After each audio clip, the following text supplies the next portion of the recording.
नमस्कार, मी Sarita Kaushik. Ground zero बारामतीमधून झिरो आवरमध्ये आपल्या सर्वांचं स्वागत आहे.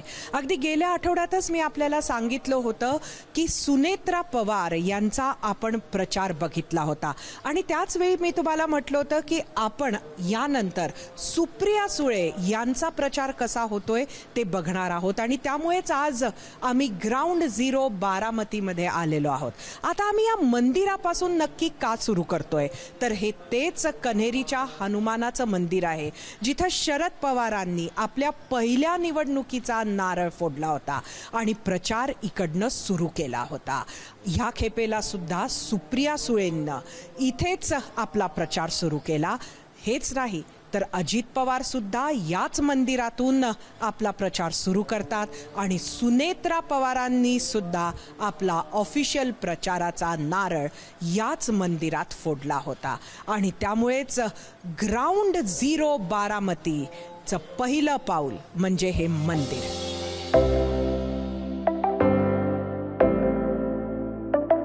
बारामतीची ही लढत आहे सुप्रिया सुळे विरुद्ध सुनेत्रा पवार.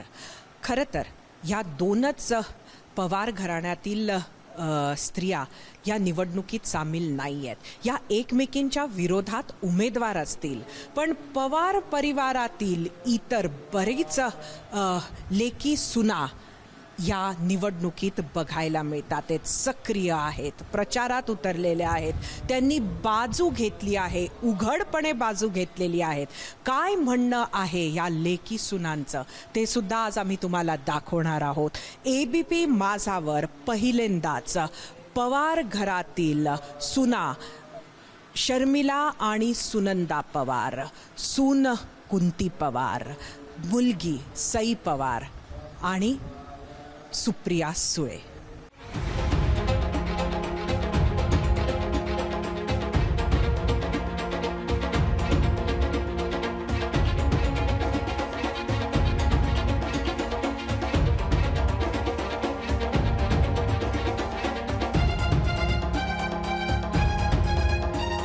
एकंदरीत हा सगळा निर्णय घेणं की तुम्ही सुप्रियासाठी प्रचार करणार, हा किती कठीण होता तुमच्यासाठी किंवा तुम्ही त्या या निर्णयापर्यंत कशा आलात? हा निर्णय आम्हाला सगळ्यांनाच खूपच अवघड आहे आणि फॅमिली म्हटलं की शेवटी लोकांना म्हणजे आम्ही नाही दुखवू शकत फॅमिली मेंबर्सना. कुठल्याही इकडची बाजू पण नाही आणि तिकडची बाजू पण नाही.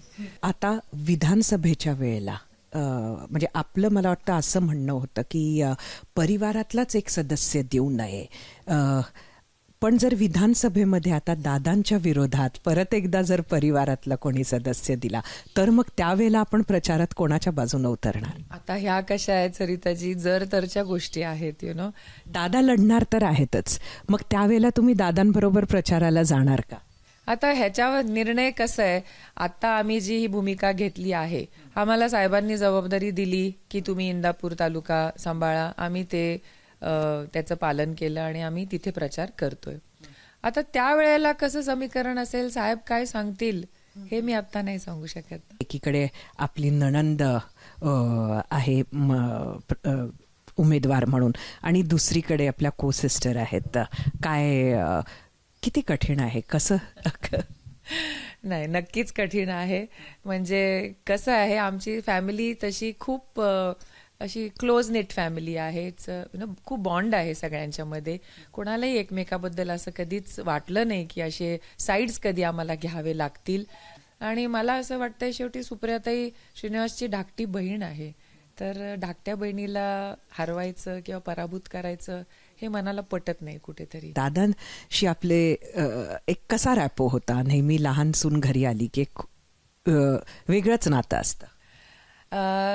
म्हणजे दादा तसे ना, जे बाहेर दिसतात ना सगळ्यांना, असं फार वाटतं सगळ्यांनी की खूप कठोर आहेत आणि म्हणजे त्यांचा आवाज पण एकतर तसा मोठा आहे, पण तसे ते he is very friendly person. म्हणजे मला तर कधीच वाईट अनुभव असा आलेला नाहीये. He is always been very cooperative आणि सगळ्यांशी मिळून मिसळून. आणि त्यांना जास्ती करून ना त्यांना कुटुंबामध्ये राहायला आवडतं, फॅमिलीमध्ये राहायला आवडतं. आम्ही काही कार्यकर्ते पाहिले, भाजपचे कार्यकर्ते, राष्ट्रवादीचेही कार्यकर्ते होते, शरद पवार पक्षाचे. त्या सगळ्यांचं म्हणणं होतं की आता बारामतीत उमेदवार कोण हवा, तर युगेंद्र पवार हवा अशा पद्धतीचं आम्हाला त्यांनी सांगितलं. आणि आता खरंच नवीन उमेदवार शोधावा लागणार आहे.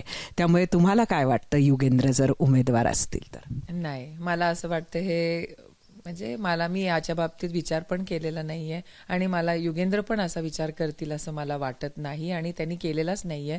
पवार कुटुंबाच्या लेकी सुना सर्वच आपल्याला बारामतीच्या या निवडणुकीत प्रचाराच्या मैदानात दिसतात आहेत, उमेदवार म्हणून दिसतात आहेत. आणि यातील एक चेहरा म्हणजे सुनंदा पवार आपल्याबरोबर आहेत. काय सांगाल आता, म्हणजे सुप्रियाताई आहेत, आपण आहात, शर्मिलाजी आहेत, आपण सर्वजण सुनेत्रा पवारांच्या विरोधात आज मैदानात दिसताय. तुम्ही पहिल्यांदा नाव घेतलं, मी अजून वहिनींचं नावच नाही घेतलं. आत्ता इतक्या दिवस मी प्रचार करते. एकतर मी कॉलेज जीवनापासून म्हणजे कॉलेजमध्ये असल्यापासून बैलजोडी असेल, गायवासरू असेल, चरखा असेल आणि या तिन्ही चिन्हांचा प्रचार मी घरोघरो जाऊन साहेबांचा केलेला आहे. त्यामुळे लहानपणापासून आणि कॉलेजमध्ये असल्यापासून ते आमचं दैवत आहे.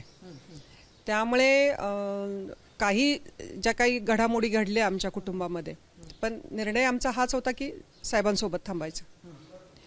कारण एक तर त्यांनी जो पुरोगामी विचार घेऊन आणि ज्या ठाम पद्धतीने ते संघर्ष करतात त्यांची भूमिका, त्यामुळे आम्ही सर्वांनी ठरवलं त्यांच्यासोबत राहायचं. त्यामुळे हा कुटुंबातला वाद नाहीच आहे मुळी. खरं आमची जी काही संघर्ष चाललाय तो जे काही आज देश पातळीवर ज्या गोष्टी घडतात त्या प्रवृत्तीच्या विरुद्ध आम्ही लढतोय.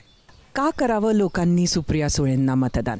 एकतर 3 टर्म, उत्कृष्ट काम, संसद रत्न, महासंसद रत्न. आज गेले दीड महिना झाला मी प्रचार करते. पुरंदर, दौंड ह्या परिसरामध्ये वाडी वस्तीवर पोचलेली भारतातली मला वाटतं एवढीच एक खासदार असेल. सगळ्यात महत्त्वाचं फंड, त्याचं डिस्ट्रीब्युशन, सभागृह असेल, शाळा असतील, शिक्षणासाठी प्रचंड मदत ताईंनी केलेली मतदारसंघामध्ये, सायकली मुलींना दिलेल्या आहेत. त्यामुळे ताईंचं कामच बोलतंय, आम्ही फक्त विनंती करतोय. एकंदरीत सुप्रियाजींच्या या संपूर्ण यशामध्ये दादांचा मोठा हात असायचा असं म्हटलं जातं. अगदी त्यांना निवडून देण्यापासून तर ज्या फंडाबद्दल आपण बोललात, तर ह्या खेपेला खूप कठीण आहे का निवडणूक? नाही, मला तसं काही वाटत नाही आहे. कारण एकतर ज्या पद्धतीने पक्ष फोडले गेले, उद्धव साहेबांची शिवसेना असेल, साहेबांची राष्ट्रवादी असेल, त्यामुळे एक लोकांच्या भावनामध्ये मनामध्ये उद्रेक आहे की नाही असं घडायला पाहिजे होतं आणि हे चुकीचं झालंय. त्यामुळे आता तर तुम्ही सिंपती बघाल तर ह्या दोघांच्या बाजूनी आहे महाराष्ट्रामध्ये. सुनेत्रा वहिनींनी आपण जेव्हा प्रचारात दुसरी बाजू घेतली त्यानंतर आपल्याला संपर्क केला का? त्यांच्या बाजूनं प्रचार करावा अशी काही विनंती केली का? त्यांनी मला काही संपर्क केला नाही. त्यानंतर माझं त्यांचं काही बोलणं पण नाही आहे आणि आम्ही भेटलेलो पण नाही अशा समोरासमोर. येणाऱ्या काळात विधानसभेची सुद्धा निवडणूक असणार आहे. त्यावेळेला इकडनं अजितदादा स्वतः असतील, त्यावेळेला कसं दिसतंय चित्र? माझी भूमिका फक्त लोकसभेसाठीच आहे. आता माझ्या कुटुंबाची भूमिका ही लोकसभेसाठीच आहे.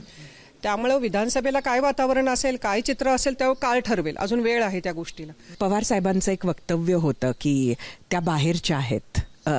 सुनेत्रा पवारांबद्दल नाव न घेता त्या म्हणाला की घरच्या उमेदवाराला द्यायचं की बाहेरच्या, आणि त्यावरून सुनेला अजूनही इतक्या वर्षानंतर बाहेरचं मानलं जातं असा एक वाद निर्माण झाला. त्यावर साहेबांचा बोलण्याचा उद्देश त्यावेळेला पूर्ण वेगळा होता, पण त्याचा थोडा अर्थ खूप वेगळ्या पद्धतीने काढला गेला आणि ते खूप रंगवलं गेलं.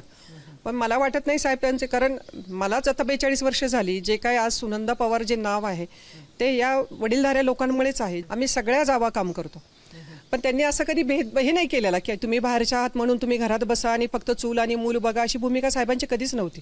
तुम्हाला कसं वाटतात युगेंद्र पवार एक उमेदवार? आत्ताशी तो आलेला आहे, त्याला शिकायला वेळ लागेल. एक तर त्याला ग्राउंडला जावं लागेल आणि खालून त्याला वर शिकत वरती यावं लागेल. खूप घाई थोडीशी मला वाटतं करू नये. त्यांनी पहिलं शिकून घ्यावं, माणसात जावं, अडचणी समजून घ्याव्यात आणि त्यांची मनं समजून घेण्याचा प्रयत्न युगेंनी करावा आणि मग त्यांनी ह्याच्यामध्ये उतरावं. काही अडचण नाही, चांगला मुलगा आहे तो. काय वाटतोय लोकांचा कल? माझ्या निरीक्षणाप्रमाणे आणि जो काही आम्ही फिरतोय ह्याच्यामध्ये, तर प्रत्येक तालुका ताईंना लीड देईल. दडपण टाकणं किंवा वेड्यावाकड्या भाषेमध्ये बोलणं किंवा धमकी देणं किंवा हे करणं असं नाही.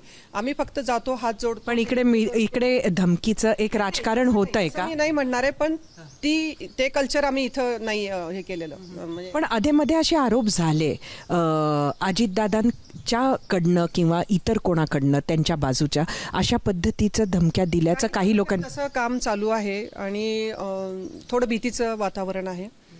जसं पवार साहेब मागे एकदा म्हणाले की अघोषित आणीबाणी आहे भारतामध्ये, तर त्याचा एक छोटासा नमुना आम्ही पण बघतोय इथे. रोहित पवारांच्या पत्नी कुंती आपल्या बरोबर आहेत. तर काय सांगाल, हा प्रचार तुम्हाला कसा वेगळा वाटतोय नेहमीपेक्षा? नेहमीपेक्षा मला असं वाटतं की यावेळेस सामान्य लोकांनी हे इलेक्शन हातात घेतलंय आणि सगळीकडे साहेबांचं आणि ताईचं मनात आहे सगळ्यांच्या. आपल्या काकी खरं तर समोर उभ्या आहेत. लहानपणापासून तुम्ही त्यांना बघितलं असेल. किती कठीण आहे त्यांच्या विरोधात कुठंतरी प्रचार करणं? मी ॲक्च्युली अख्ख्या पवार फॅमिलीतली सर्वात मोठी, त्यामुळे अजित काकांचं लग्न पण नव्हतं झालं जेव्हा मी होते. आणि मला आठवते, मला सगळे सांगतात की बुलेट गाडी असायची, मी काकांच्या पुढं बसायचे आणि काका मला फिरायला घेऊन जायचे. आणि मी वस्तीवर असायच्या त्यामुळे काकींकडे पण खूप राहिलेली आहे. त्यामुळे थोडं जड जातं, कारण मी बारामतीत जास्त नसते, पण माझ्या सगळ्या आठवणी लहानपणीच्यात. आणि काकींचं माझं नातं मनात वेगळं होतं, कारण लहानपणीपासून माझे रणजित काका आणि शुभांगी काकींनंतर मी मनात त्यांना जवळची मानायचे, कारण मी त्यांच्यावर खूप वेळ घालवला. अवघड जातं, पण शेवटी आजोबा आणि भावाच्या मागे आणि आत्याच्या मागे मी उभी राहणार. तुम्ही कुठल्याही बाजूला जाऊ शकत होतात, तुम्ही ही बाजू का निवडली? तत्व, कारण शरद काकांचं काम आणि सुप्रियात्यांचं काम हे ॲक्च्युली ग्रासरूटमध्ये आहे, लोकांमध्ये. आत्तासुद्धा आम्ही गावात जेव्हा म्हणजे प्रचाराला जातो तेव्हा झब्ब्या पायजम्यातली लोकं, धोत्रातली लोकं, टोपी घातलेली लोकं, नुसतं साहेब. आणि हे पण नाही की साहेबांकडून काय पाहिजे, फक्त आम्ही साहेबांच्या पाठीमागे आहे. आणि तेवढी पुण्याई मिळायला त्या माणसांनी काहीतरी केलं असेल. हेट्रेड जी आता पेरवत आहेत जातींमध्ये, धर्मांमध्ये, त्यांनी देश पुढं नाही जाणार. आणि साहेबांनी जे निर्णय घेतलेले आहेत की महिला आरक्षण, महिलांना आर्म फोर्सेसमध्ये इंट्रोड्यूस करणं, ह्या सगळ्या गोष्टींमुळे देशाला अशा लोकांची गरज आहे, कारण त्याशिवाय देश पुढे नाही जाणार. परत एकदा कधीतरी तुमचे काका अजित काका आणि सुनेत्रा काकी यांच्याबरोबर तसेच जुने संबंध होतील असं वाटतं का तुम्हाला या निवडणुकीनंतर, की निवडणुकीमुळे आता परत कधीच तसे संबंध होणार? ते त्यांच्यावर अवलंबून आहे. एबीपी माझा, उघडा डोळे बघा नीट.